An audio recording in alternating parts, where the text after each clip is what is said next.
You hit snooze. You scroll through a social media feed instead of starting that critical project. You tell yourself you'll begin after just one more video. We've all been there.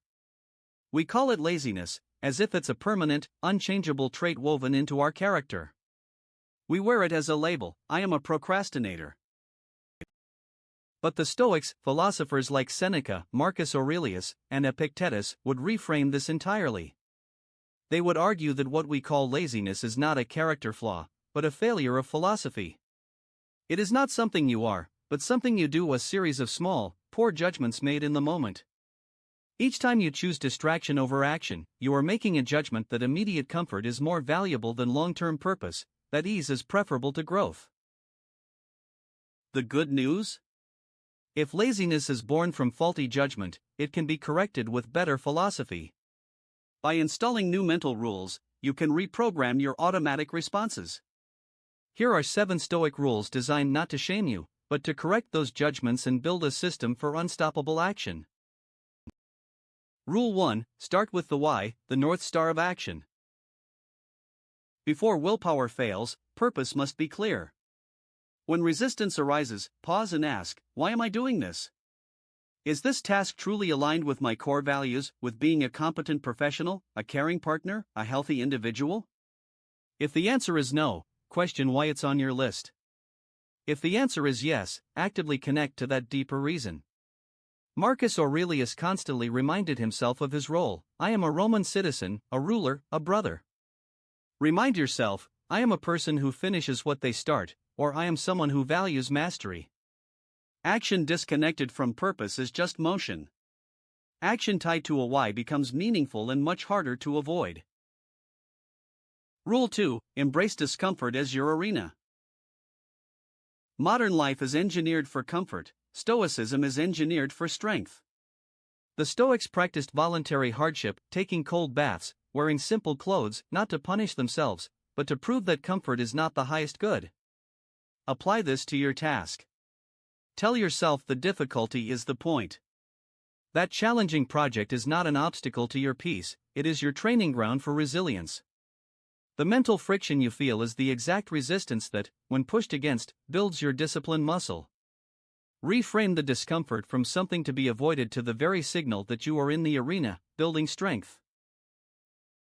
Rule 3: The 2-day rule, the law of non-negotiable consistency.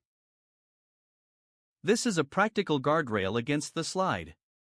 The rule is simple: never let yourself skip something important 2 days in a row. One missed workout, one skipped writing session, is a break. Life happens. But 2 consecutive misses is the beginning of a new, corrosive habit, the habit of avoidance. This rule instills a gentle but firm discipline. It acknowledges flexibility while forbidding surrender.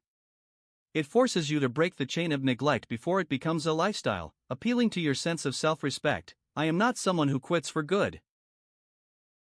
Rule 4: Premeditatio malorum, visualize the cost of inaction.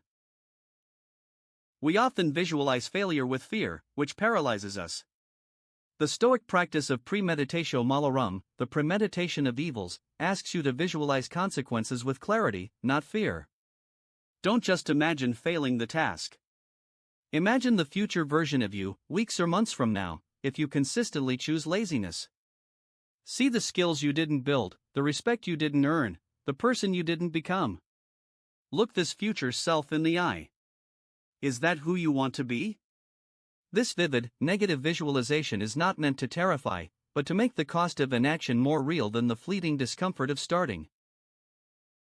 Rule 5: Do the minimal viable version, break the spell of inertia. The weight of a massive task creates paralysis.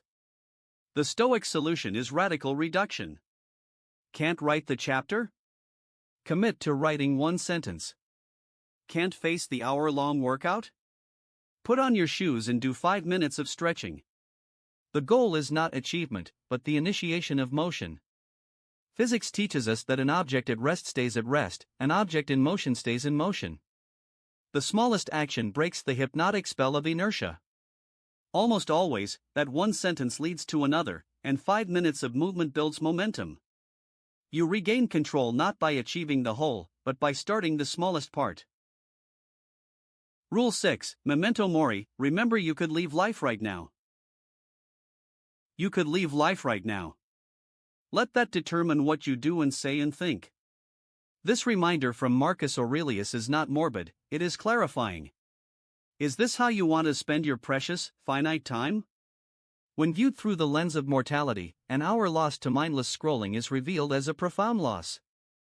The task you're avoiding is not just a task, it's a finite opportunity to act, to contribute, to be alive. This rule cuts through all trivial excuses and connects your daily actions to the ultimate scarcity, time itself. Rule 7, judge yourself by effort, not outcome, disarm the fear of failure. Often, we procrastinate not out of laziness, but out of a deep-seated fear that our efforts won't be perfect or won't succeed. The Stoic remedy is to shift your entire metric of success. Release your attachment to the outcome. Your job is not to write a best-selling novel, your job is to sit down and write faithfully today. Your job is not to get the promotion, your job is to do excellent work in this meeting. By focusing solely on the effort, the process, the work you can control, you remove the paralyzing weight of expectations. You can always control your effort. You cannot always control the result. Judge yourself on what is yours to give. The reprogramming. Implementing these rules is the work of reprogramming your mind. It's moving from a mindset of avoidance, ruled by fleeting comfort, to one of action, ruled by purpose and character. This is the Stoic path, not the elimination of struggle, but the transformation of struggle into the very material of your strength. For more rule-based systems and philosophical tools to upgrade your judgment and your life, consider subscribing to the channel. We translate ancient wisdom into daily protocols. Now, your turn. Which of these 7 rules do you think would be most effective in dismantling your own patterns of avoidance? Pick one to implement with intention this week. Come back and tell me about your experience in the comments. Did the minimal viable version break a logjam? Did Memento Mori provide the needed focus? Your insight helps build our community of practice. And if this provided the philosophical kick in the pants you needed, pay it forward, give this video a like. It helps others, struggling with the same judgments, find this path to action.